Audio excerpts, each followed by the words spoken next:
ప్రస్తుతం మనతో పాటు ఉన్నారు ప్రముఖ ఫ్యామిలీ కౌన్సిలర్ ప్రియా చౌదరి గారు. ఓయో రూముల్లో జరుగుతున్నటువంటి అరాచకాలపై ఆమె ఏం చెప్తారో ఒకసారి చూద్దాం. నమస్తే అండి. అమ్మ నమస్తే. నాకు మొన్న మధ్యన ఒక పోలీస్ ఆఫీసరు, నేను నేమ్ చెప్పదలుచుకోలేదు, వేరే ఏదో ఇష్యూలో ఇంటర్వ్యూ కోసం వెళ్ళినప్పుడు ఆయన చెప్తున్నారు, అది కూడా చిన్నపిల్లల ఇష్యూనేనండి, అది మళ్ళీ చెప్తాను మీకు. చిన్నపిల్లల ఇష్యూలోనే నేను ఇంటర్వ్యూ కోసం వెళ్ళాను. ఆయన ఆ సందర్భంగా ఇదేంటండి పిల్లలు అలా చేస్తున్నారు అన్నప్పుడు, మేడం మీకేం తెలుసు అసలు లోపల ఆ ఓయో రూముల్లో చిన్న చిన్న పిల్లలు వస్తున్నారు, అండర్ 18 అండర్ 16 వస్తున్నారు. ముకుందా జ్యువెలర్స్ తెలంగాణలో మొట్టమొదటి ఫ్యాక్టరీ అవుట్లెట్ మన కొత్తపేటలో ఫిబ్రవరి 14న గొప్ప శుభారంభం. ఆడపిల్లలు అయితే మరీ అసలు 11, 12, 13 ఇయర్స్ ఏజ్ లో ఉంటున్నారు మేడం. మగపిల్లలు కొంచెం 15, 16 ఇయర్స్ ఏజ్ లో ఉంటున్నారు. అట్లాంటి ఎన్ని కేసులు చూసామో మేము. చాలా దారుణంగా ఉంది. నేను అప్పుడు అడిగాను, జనరల్ గా ఓయో రూముల్లో మనకు ఒక రూల్ ఉంది, ఆధార్ కార్డు చూపించి దాంట్లో వాళ్ళు కన్ఫర్మ్ చేసుకుని ఏజ్ ఆ తర్వాతనే తీసుకోవాలి అని చెప్పి. బట్ అందుకు భిన్నంగా ఎలా జరుగుతుంది నాకు అర్థం కాలేదు అసలు. ఆయన కూడా ఇంక వదిలేండి మేడం, డెప్త్ ఎందుకు, డీటెయిల్స్ నేను కూడా చెప్పను, చాలా చూస్తున్నాం మేడం అని చెప్పి వదిలేశాడు. అసలు దీన్ని ఎలా తీసుకోవాలి, ఓయో రూముల్లోకి అంత చిన్న పిల్లల్ని ఎలా అలౌ చేస్తున్నారు, అది అర్థం కాని విషయం అసలు. మీరు అడిగారు, మీకు పోలీస్ ఆఫీసరే చెప్పారు, కారణాలు ఆయనకే తెలియాలిగా. ఎలా జరుగుతుందండి, ఒక ఐడెంటిటీ కార్డ్ లేకుండా మైనర్స్ని ఎలా అలౌ చేస్తారు అంటే, మరి ఆ ప్రశ్నకి ఆయన ఎందుకు సమాధానం చెప్పలేదు? అంటే ఇక్కడ ఎక్కడ లోపం ఉంది, వ్యవస్థలో లోపం ఉంది. ఆ వ్యవస్థలో లోపాన్ని పాప ఆయన చెప్పలేకపోయారు. అంటే ఇంత చెప్పి ఆయనలో ఉన్నటువంటి బాధని కొంతన్నా బయట పెట్టగలిగాడు. అది ఎందుకు జరుగుతుంది అని చెప్తే తనున్నటువంటి వ్యవస్థనే తను బయట పెట్టుకున్నటువంటి పరిస్థితి ఎదురవుతుంది. అందుకని ఆయన ఆ ధైర్యం చేయలేకపోయారు. ఇక్కడ నేను అనేది ఏంటంటే, నిరుపమ మీరు అన్నారు 11 ఏళ్ల పిల్లలు, 12 ఏళ్ల పిల్లలు ఆడపిల్లలు, 16 ఏళ్ల పిల్లలు, 15 ఏళ్ల పిల్లలు మగపిల్లలు ఓయూ రూమ్స్కి వస్తున్నారు అని అంటే సిగ్గుపడాల్సింది ఎవరు? సొసైటీ మొత్తం. సోకాళ్ళు పొద్దున్నే లెగిస్తే మనం ప్రవచనాలు మొదలు పెడతాం. ఏమని మొదలు పెడతాం? ధర్మము, తర్వాత సంస్కృతి, సాంప్రదాయము, ఇంకొకటి. కొన్ని విషయాలు చూస్తే నాకు చాలా కోపం వస్తుంది. ఏంటి అనంటే, ఎంతసేపు కూడా భర్త కాళ్ళు కడిగి నెత్తిన పోసుకున్న పతివ్రతల కథలు చెప్తారు తప్ప, కష్టపడేటటువంటి భార్య కష్టాన్ని అర్థం చేసుకునేటటువంటి పతివ్రతుడైన భర్తల కథలు లేవా పురాణాల్లో? ఎక్కడ పురుషాధిక్య సమాజంలో ఏ కుటుంబం ఈరోజు బాగుంది చెప్పు? ఏ కుటుంబము బాగాలేదమ్మా. మనము వ్యవస్థని తయారు చేయాలి. ఇంత చిన్న వయసులోనే వాళ్ళు దారి తప్పుతున్నారు అంటే కారణము ఫస్ట్ కుటుంబ వ్యవస్థ భ్రష్టు పట్టిపోయింది, నాశనం అయిపోయింది. ఎందుకు నాశనం అయిపోయింది, ఎందుకు భ్రష్టు పట్టిపోయింది అనడానికి చాలా మందికి తెలియనటువంటి కారణాలు నేను చెప్తాను. 11 సంవత్సరాలంటే ఇంకా మనం చంకనెత్తుకునే ఏజ్. ఒకసారి గుర్తుపెట్టి తెచ్చుకో, ఆడపిల్లని ఇంకా చంకనెత్తుకునే ఏజ్.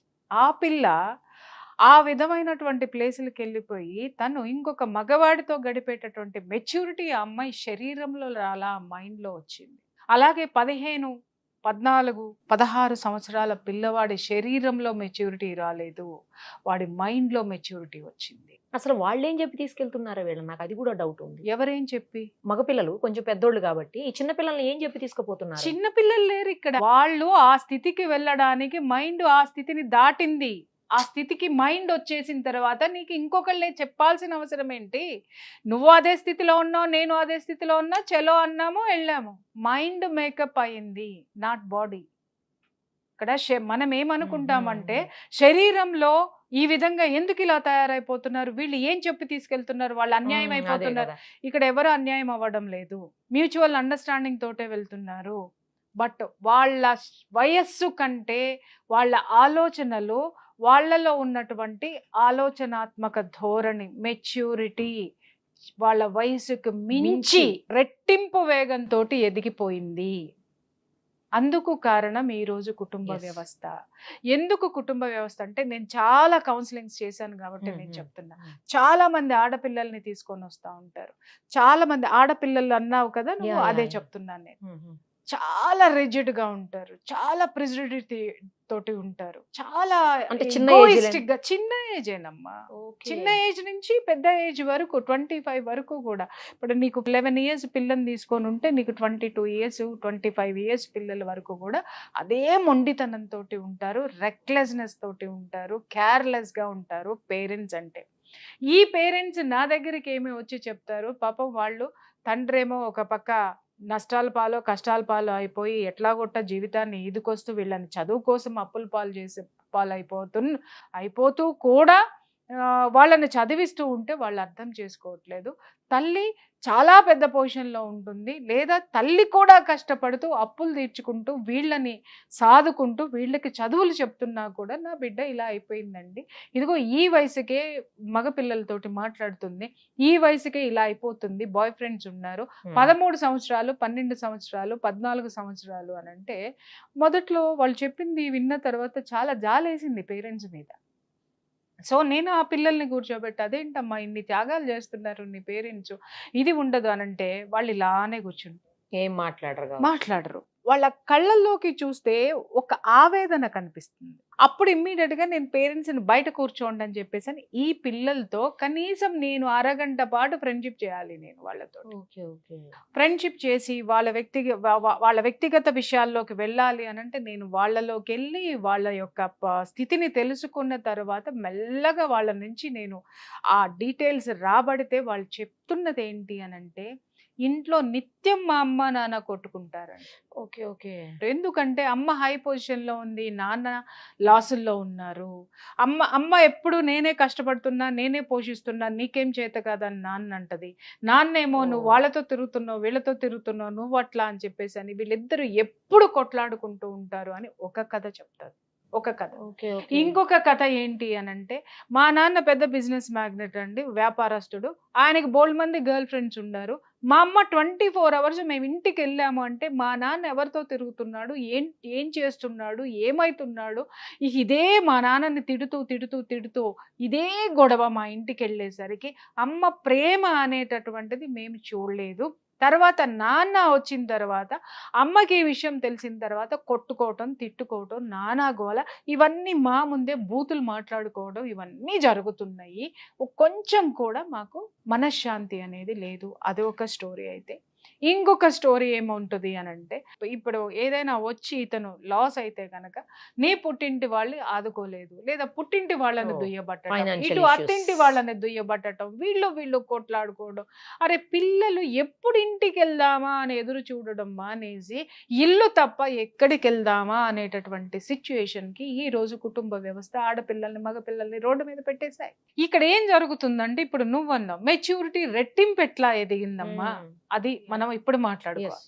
ఇప్పుడు నువ్వు ఈ 11 ఏళ్ల పిల్లకి తల్లి కూర్చోబెట్టి, చూసావా మీ నాన్న దాంతో పోయాడంట, దీంతో పోయాడంట, అట్లా చేశాడు, ఇట్లా చేశాడు, నువ్వు మాట్లాడాలి, నువ్వు అర్థం చేసుకోవాలి, నువ్వు ఎదిరించాలి అని చెప్పేసి పిల్లకి మెల్లమెల్లగా ఇంజెక్ట్ చేస్తారు. ఎవరు? తల్లి చెయ్యదు.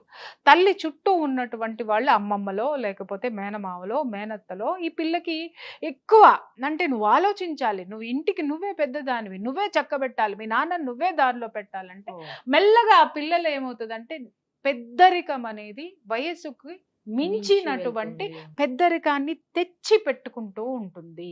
తెచ్చి పెట్టుకుంటూ ఉన్నటువంటి ఆ పెద్దరికము నాన్నని క్వశ్చన్ చేయటం దగ్గర నుంచి స్టార్ట్ చేసి, నాన్నని అదుపులో పెడితే నాన్నని ఒక మాట అనగానే నాన్న కొడతాడు, లేదా నాన్న తిడతాడు, లేదా కూతురు అంటే ప్రేమ ఉంటే నాన్న భయపడతాడు. అలా నాన్నని కంట్రోల్లో పెట్టాలి అని ఈ అమ్మాయి కొంచెం ఇనిషియేట్ తీసుకుని ఆ ఇంట్లో ఉన్నటువంటి పరిస్థితులను ఇనిషియేట్ తీసుకుంటూ అక్కడితోటే ఆగిపోతుందా వాళ్ళ మెచ్యూరిటీ? నాన్న కూడా అమ్మ గురించి చెప్తాడు, నువ్వు కూడా అమ్మకి చెప్పు, అమ్మకి ఇట్లా ఉండమని చెప్పు. ఇదే పెద్దరికం అన్నమాట. ఈ 11 ఏళ్లదే పోయి అమ్మకి చెప్తూ ఉంటది.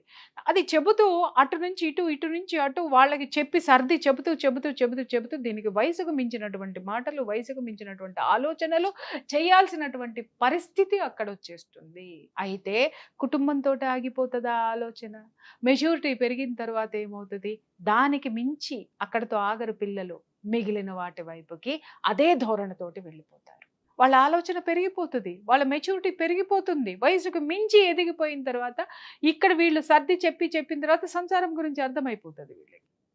అలాగే ఎంత చెప్పినా వీళ్ళిద్దరూ ఒకటి కారు, కొన్ని చోట్ల ఎంత చెప్పినా ఒకటి కారు, లేదా ఎంత జరిగినా కూడా ఇంకొక ప్రెషర్ చెప్తా. ఇది కుటుంబ వ్యవహారాలు. ఇంకొకటి ఏంటంటే, తండ్రి ఒక సాఫ్ట్వేర్ కంపెనీ CEO, తల్లి ఇంకెక్కడో ఏదైనా ఒక గవర్నమెంట్ ఆఫీసరు.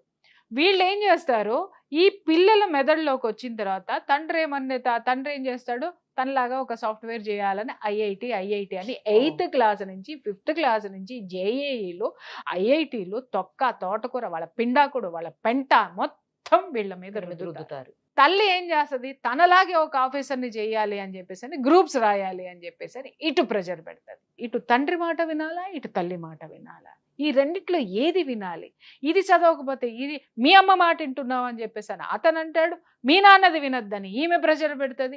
అసలు వీడు కన్ఫ్యూజన్లో లేదా ఆమె కన్ఫ్యూజన్లో పడిపోయి మనశ్శాంతిని ఎత్తుకుందాం అని చెప్పేసి అని స్కూల్ దగ్గరికి వస్తే తన పక్క దాన్ని గదిలిస్తే దానికి కూడా ఇదే గోల. అరే ఎప్పుడు మనకి టైం వస్తుందా, మన హాస్టల్కి వెళ్ళిపోదామా, ఈ సంసారాన్ని వదిలేసి వెళ్ళిపోదామా అనేటటువంటి సిచ్యుయేషన్లో ఈరోజు ప్రతి ఒక్క పిల్లవాడు స్కూల్లో కూర్చొని ప్రతి ఒక్క పిల్ల మాట్లాడుకుంటున్నారన్న సత్యం ఎంతమంది పేరెంట్స్కి తెలుసు. అప్పుడు ఆ ప్రెషర్ భరించలేక ఇప్పుడు మనకేంటి, ఆలోచనాత్మక ధోరణి పెరిగింది కానీ మెదడులో అంత స్టామినా ఎక్కడుంది, దాన్ని భరించే స్టామినా ఎక్కడుంది?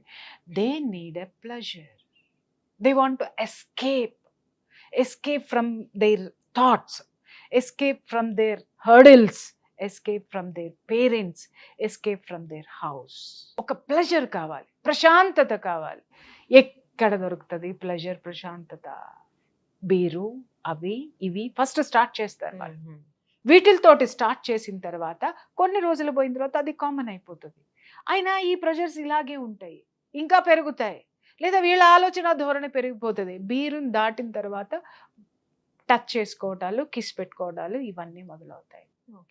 అవి మొదలేసిన తర్వాత ఒక మాధుర్యం చవి చూసిన తర్వాత ఇంకొక స్టేజ్కి వెళ్తారు. ఇప్పుడు చెప్పు, ఓయో రూమ్కి వెళ్ళటానికి ఎవరు పర్మిషన్ ఎవరికి కావాలి? కానీ రూల్స్ రెగ్యులేషన్స్ అన్న పర్మిట్ చేయకూడదు కదా కనీసం. భారతదేశంలో ఏదైనా జరుగుతుంది ఇల్లీగల్గా. దేశం ధర్మ మార్గంలో ఉంటే ఇవాళ ఇంతమంది నేరస్తులు ఎందుకు పెరిగారు, ఇంతమంది స్మగ్లర్స్ ఎన్కౌంటర్లు ఎందుకు అవుతున్నారు, ఇంతమంది తీవ్రవాదులు ఎందుకు పుట్టుకొస్తున్నారు? లేదా ఇవాళ నువ్వు ఒక సరుకు కొనుక్కొనిరా, అది ఎంత నాణ్యత ఉంది. అలాగే ఇవాళ ఒక ప్రొడక్షన్ పెరగడానికి మొర్రో అని కొట్టుకుంటున్నాము, అన్నీ కూడా పెస్టిసైడ్స్ వేసేసి విపరీతంగా పంటల్ని పెంచేసేసి, అంటే తక్కువ టైంలో ఎక్కువ లాభాలు రావడానికి నడవనటువంటి దారులు, సరికానటువంటి దారులు ఎన్నిటిల్లో నడుస్తున్నారు వాళ్ళు. అటువంటి భారతదేశంలో మనం ఉన్నప్పుడు ఇది సాధ్యం కాదని ఎలా, ఎంత అమాయకత్వంగా, ఎంత జర్నలిజంలో ఉండి ఎలా అడుగుతావు నిరుపమ? అంటే చిన్న పిల్లల్ని చూసినప్పుడైనా కనీసం రూల్స్ రెగ్యులేషన్స్ గుర్తు రావాలి కదా యువతలోడికి. ఎవరికి గుర్తుకు రావాలి? వాడికి కేవలము గుర్తొచ్చేది వ్యాలంటైన్స్ డే గుర్తొస్తుంది. వ్యాలంటైన్స్ డే ఎందుకు గుర్తొస్తుంది అంటే ఆ రోజు ఆ సంవత్సరంలో వాడికి ఎక్కడైనా మైనస్ అయినటువంటిది, 6 నెలల్లో మైనస్ అయినటువంటిది, 3 నెలల్లో మైనస్ అయినటువంటిది ఈ వ్యాలంటైన్స్ డే రోజున నేను మొత్తం రికవర్ చేసేసుకోవాలని చూస్తాడు. కానీ నువ్వు 11 ఏళ్ళని తెస్తే ఎందుకు, 80 ఏళ్ళని తెచ్చుకుంటే వాడికి ఎందుకు? వాడు రూమ్ ఇస్తున్నాడు, దాంట్లోకి ఎవడొచ్చిపోతున్నాడు, వాడికి ఎందుకు? అది కాక అతి గొప్ప జడ్జిమెంట్లు మనకున్నాయి. ఆ జడ్జిమెంట్ల అసలు విలువ తెలియదు జనాలకి. వాళ్ళకి జడ్జిమెంట్ ఎందుకు ఇచ్చింది, ఇద్దరు స్త్రీ పురుషులు వాళ్ళకి ఇష్టమైతే కలిసి ఉండొచ్చు అన్నది మాత్రమే పట్టుకుంటారు తప్ప ఆ ఒక లైన్కి ముందు ఆ లైన్ ఎందుకు చెప్పాడు అనడానికి 100 పేజీల కారణాలు ఉంటాయి. 100 పేజీల కారణాలు ఎవడైనా జడ్జిమెంట్ చదివి తీసుకోరే. అది తీసుకోకుండా నా ఇష్టం వచ్చినట్టు నేను పోతాను, సుప్రీంకోర్టు నాకు పర్మిషన్ ఇచ్చింది అని అంటే డాష్ పగులుతుంది. అర్థమైందా? ఆ ఒక్కదాన్ని ప్రపంచానికి చూపించి ఎంతమంది కాపురాల్ని తీసే ఆడవాళ్ళు ఉన్నారు, ఎంతమంది కాపురాలు కూల్చుకునే మగవాళ్ళు ఉన్నారు, ఎంతమంది ఇది అడ్డం పెట్టుకొని వ్యాపారాలు నడిపేటటువంటి హోటల్ రూమ్స్, ఓయో రూమ్స్ ఉన్నాయి. ఏది చేత కాదు ఈరోజు నిరుపమ, ఏదైనా సాధ్యమే. ఇప్పుడు మొన్న ఒక సినిమా వచ్చింది, అది ఏం సినిమా? అది KGF. అసలు KGF సినిమా ఒక రియల్ స్టోరీ అంటారు. నాకు తెలిసినంత వరకు అది రియల్ స్టోరీ. నేనైతే ఎక్కడైనా ఇప్పుడు పుట్టించారు కానీ ఆ స్టోరీ నాకు తెలియదు. ఓకే, సరే రియల్ స్టోరీనే అనుకుందాం. అసలు నువ్వు దాన్ని సినిమా తెరకెక్కించేంత గొప్పదనం దాంట్లో ఏముంది నాకు ఒక్కసారి చెప్పమ్మా. విపరీతమైన గ్యాంగ్ వార్లు. ఓకే. దాంట్లో వాడు బంగారు గని కోటకి వెళ్ళిపోయి దాన్ని సాధించేసి పేదలకు ఏమన్నా అన్నదానం చేశాడా, విద్యాలయాలు ఏమన్నా కట్టాడా, లేకపోతే దేశానికి ఇంకేమన్నా చేశాడా, లేకపోతే ప్రాజెక్టులు ఏమన్నా నిర్మించాడా? లేదు. వాళ్ళ అమ్మకి బంగారం ఇస్తానన్నాడు కాబట్టి ఆ గనుల్లోకి వెళ్ళాడు, అంతమందిని చంపాడు, తను క్రిమినల్ అయ్యాడు. చివరికి అంత బంగారం అందుకోవడానికి వాళ్ళ అమ్మ ఉందా? వాళ్ళ అమ్మ ఎప్పుడో చనిపోయింది. చనిపోయిన అమ్మ కోసం క్రిమినల్ అవ్వడం అనే కాన్సెప్ట్ నువ్వు ఎలా చూపిస్తావు? ఏ కారణంతో అది సమంజసమైంది? దాంట్లో గన్నులు చూపించాడు, హీరోయిజం చూపించాడు, దాంట్లో హింస చూపించాడు, యూత్ అట్రాక్ట్ అయ్యారు. దీన్ని ఎవడైనా సెన్సార్ వాళ్ళు ఏం చేస్తున్నారు? నువ్వు అన్నావు కదా 11 ఏళ్లను ఎలా ఎలా చేస్తారని. నేను అడుగుతున్నా, సెన్సార్ బోర్డు ఉంది ఇక్కడ నీకు రూల్స్ ఉన్నాయి. సెన్సార్ బోర్డు దీన్ని ఎలా ఎలా చేస్తుంది? ఏ కారణంతో మీరు ఇది తీస్తారు, ఈ హింసను ప్రోత్సహిస్తారని అడిగేటి వాళ్ళు ఎవరున్నారు? ప్రశ్నించేవాడు ఉన్నా ఇంకొక గొంతుక కలిపేవాడు లేకపోవడం వల్ల నువ్వు ఏమైనా చెయ్యొచ్చు, ఏదైనా జరుగుతుంది ఇక్కడ. అది గుర్తుపెట్టుకో. పిల్లలు ఈ రోజు ఇంత భయంకరంగా తయారవుతున్నారు అని అంటే కారణం కుటుంబ వ్యవస్థే. ఆ కుటుంబ వ్యవస్థ ఒక నైతిక విలువలు లేవు. బంధం పట్ల వాడు ఆ కుటుంబానికి సంబంధించినటువంటి ఆడకి కానీ మగకి కానీ ఒక ధర్మం అనేది తెలియదు, ఒక వ్యవస్థ అనేది తెలియదు, బాధ్యతలు అంతకంటే లేవు. కుక్కల్లాగా కొట్లాడుకుంటూ. ఎప్పుడైనా సరే గుర్తుపెట్టుకోమ్మా, పిల్లలకి మన ప్రేమని ఇవ్వాలి తప్ప మన ఆలోచనల్ని ఇవ్వకూడదు. సలహా ఇవ్వచ్చు, గైడ్ చేయొచ్చు తప్ప గైడ్ చేస్తుండ నువ్వు నీ లోపల ఉన్నటువంటి లక్ష్యాలని, టార్గెట్స్ని, నీకున్న కోరికల్ని వాళ్ళ మీద రుద్దేసి నేను I'm your guide, I'm your ఇది అంటే వాళ్ళు భయంకరంగా ఎదురు తిరుగుతారు. ఇవే జరుగుతాయి ఈరోజు. ఈ సందర్భం ఇంకొక విషయం చెప్పాలండి. యాక్చువల్లీ ఒక పెద్ద సో కాల్డ్ స్కూల్స్ 2 కూడాను మన గచ్చిబౌలి ఏరియాలో ఉంటాయి. ఆ స్కూల్కి సంబంధించినటువంటి 15 మంది పిల్లలు 6th క్లాస్ నుంచి ఆల్మోస్ట్ 9th 10th క్లాస్ పిల్లల వరకు కూడా 15 మందిని ఈ సిగరెట్స్ కాలుస్తుంటే పోలీసులు కౌన్సిలింగ్ పిలిచారు. అసలు ఈ సిగరెట్స్ మనకి బ్యాన్ కదా, ఈ సిగరెట్స్ ఎట్లా వచ్చాయి అనేది ఒక క్వశ్చన్ అయితే, నాకు ఆ రోజు పోలీస్ ఆఫీసర్ చెప్పిన దానికి చాలా ఆశ్చర్యం అనిపించిందండి. ఆయన ఏం చెప్పారంటే, అసలు ఎట్లా వస్తాయి సార్ వాళ్ళ దగ్గరికి, వాళ్ళకి అంత ఇప్పుడు అవి కాస్ట్లీ ఉంటాయి, కనీసం 5,000 ఏమో మినిమం అంటది సిగరెట్. అంతంత డబ్బులు ఎక్కడి నుంచి వస్తాయి వాళ్ళకు? చిన్నపిల్లలు కదా, 6th క్లాస్ అంటే ఎంత అండి, 11 years బాగా అయితే. ఆ పిల్లలకి ఎట్లా వస్తాయి అంత డబ్బులు అంటే, ఏంటి మేడం వాళ్ళ పాకెట్ మనీ ఎంతో తెలుసా అని అడిగారు నన్ను ఆయన పోలీస్ ఆఫీసర్. ఎంత ఉంటుంది సార్ అంటే 1 lakh మేడం పర్ మంత్ అన్నారు. అంతే. నేను షాక్ తిన్నాను. చాలా మందికి శాలరీస్ కూడా ఉండవు కదండి, 1 month కి 1 lakh శాలరీ. నీకుండవమ్మా, కానీ పేరు మోసిన స్కూల్స్ లో ఉన్న వాళ్ళ పిల్లలకి ఉంటాయి. నీ పిల్లోడికి ఉండదు, నా పిల్లకి ఉండదు. ఇంత దారుణమా? 1 lakh పాకెట్ మనీ 1 lakh ఏంటండి? 1 lakh అంటే ఇక్కడ వాళ్ళ యొక్క బడాయి చూపించుకోవడానికి ఇస్తున్నారు, కానీ చివరికి వాళ్ళ పిల్లల్ని దేశానికి ఎందుకు పనికి రాకుండా తయారు చేస్తున్నారు. చివరికి వాళ్ళే పనికిరారు అన్న విషయము వీళ్ళకి తెలియడం లేదు. 1 lakh ఎందుకు ఇస్తున్నారు అని అంటే, నువ్వేమనుకుంటున్నావు? ఇవాళ రెస్టారెంట్స్ లో కొన్ని రెస్టారెంట్స్ లోకి వెళ్ళు, ఒక్కసారి నువ్వు వెళ్ళి ఒక బఫెట్ తిని వచ్చావంటే 5,000 ఒక బఫెట్. ఎందుకు ఉంది 5,000 అంటే వాళ్ళలాంటి వాళ్ళ కోసం. ఇవాళ ప్రతిదీ రేట్లు ఎందుకు పెరిగాయి అంటే వీళ్ళ లాంటి వాళ్ళ కోసం పెరిగాయి. ఎందుకున్నాయి? మన మిడిల్ క్లాస్ భరించలేదమ్మా, మన మిడిల్ క్లాస్ భరించలేదు. బట్ ఎందుకున్నాయి ఇవన్నీ? ఎవరు తింటాడా? నాకు ఎప్పుడు అనిపిస్తుంది, ఇంత కాస్ట్ పెట్టి ఎవడు తింటాడు? నువ్వు అందాక ఎందుకు ఇక్కడ మన జీవికే మాల్లో హాట్ రాక్ అని ఉంటుంది ఒక హోటల్. జస్ట్ నువ్వు 11 o'clock అయింది కదా, ఇప్పుడు నువ్వు వెళ్ళి చూడు, 16 years పిల్లలు వచ్చి అక్కడ దమ్ము కొడతారు, మందు కొడతారు. పొద్దున్నే బ్రష్ చేసుకొని వచ్చేస్తారేమో అనిపించింది నాకు. వాళ్ళ అవతారాలు కూడా అట్టగే. ఆ స్మోక్ జోన్ లో సిగరెట్ తాగేసి వస్తారు, ఇక్కడ కూర్చొని ఆ బీరో మరి ఏదో బీరో బారో ఏం సస్తుందో తెలియదు ఎదురుగుండా పెట్టుకొని తాగుతారు. హ్యాపీ. ఎవరిస్తున్నారు? ₹1,00,000 ఏం చేస్తున్నారు అని అంటున్నావేంటి? ₹1,00,000 ఎందుకు పనికొస్తుంది? అక్కడ నువ్వు ఒక్కసారి ఆ బార్ లో నువ్వు బిల్లు కట్టి బయటికి రావాలి అని అంటే 25,000 ఒక రోజుకి అవుతుంది. దీనికి రోజుకి 25,000 కావాలి, నెలకి ఎన్ని లక్షలు కావాలి? 1,00,000 అంటే మరి 6th క్లాస్ పిల్లలకు కూడా 1,00,000? నేను వాళ్ళ గురించే చెప్తున్నాను. నేను వాళ్ళే ఉంటారు అక్కడ, వెళ్ళండి. ఇంకా చాలా ఉన్నాయి, అదొక్కటే లేదు, ఇంకా చాలా ఉన్నాయి. అయితే గవర్నమెంట్ ఒక రకంగా మంచి పని చేసింది అనుకోవాలండి. హుక్కా సెంటర్స్ మొత్తం క్లోజ్ చేసేసింది, హుక్కా సెంటర్కి వెళ్ళే పరిస్థితి నువ్వు భలే చెప్తున్నావు నిరుపమ. అంతేనా? అది సెంటర్లు లేవేమో కానీ హుక్కాలు ఉన్నాయి. అంతేనా? ఉన్నాయి. ఏదో సామెత ఉంది, దొంగకి మెయిన్ దారి మూసేస్తే వాడికి 100 దారులు 100 దారులు వెతుక్కుంటాడు. వాడికి 100 ఆలోచనలు ఉంటాయి. కింద నుంచి కన్నం పెట్టాలా, లేకపోతే కిటికీలో నుంచి అయినా ఆ వస్తాడు, గోడకు బయట పెట్టాలా నుంచి అయినా వస్తాడు, గోడ కన్నం పెట్టుకుని అయినా వస్తాడు, కింద నుంచి తవ్వి సొరంగం నుంచి అయినా వస్తాడు. వాడి దారులు వాడుకున్నట్టుగా నువ్వు ఎన్ని మూసేసినా నువ్వు మూసేయాల్సింది లోపల ఉన్నటువంటి Correct, చెడు correct. ఆలోచనని, Yes. చెడు అలవాట్లని నువ్వు ఎగ్జాక్ట్లీ మానిపించాలి. ఇప్పుడు ఉన్నవాడు బాగా చేస్తున్నాడు కదా అని చెప్పేసి అని ఉన్నవాడి బిడ్డల్ని ఏమన్నా అంటే ఏమన్నా అవుతావని నోరు మూసుకుంటే, ఉన్నవాడిని చూసి ఆ కిందవాడు, ఆ కిందవాడిని చూసా, ఇంకో కిందవాడు, మొత్తం కింద నుంచి పైదాకా, పైనుంచి కింద వరకు కూడా జనాలు ఓయే రూముల్లో కిటకిటలాడుతున్నారు. ఏం చెప్దాము, దేని గురించి ఎన్ని మాట్లాడుకుందాం, మనం ఎంత అవేర్నెస్ మాట్లాడుకుందాం, ఎంత అవేర్నెస్ తీసుకొద్దాము. ఎంత చేసినా ఇంకా మిగిలే ఉంటుంది నిరుపమ, గుర్తుపెట్టుకోండి. ఈరోజు పిల్లలు ఆ స్థితికి వెళ్తున్నారంటే సిగ్గుపడాల్సింది.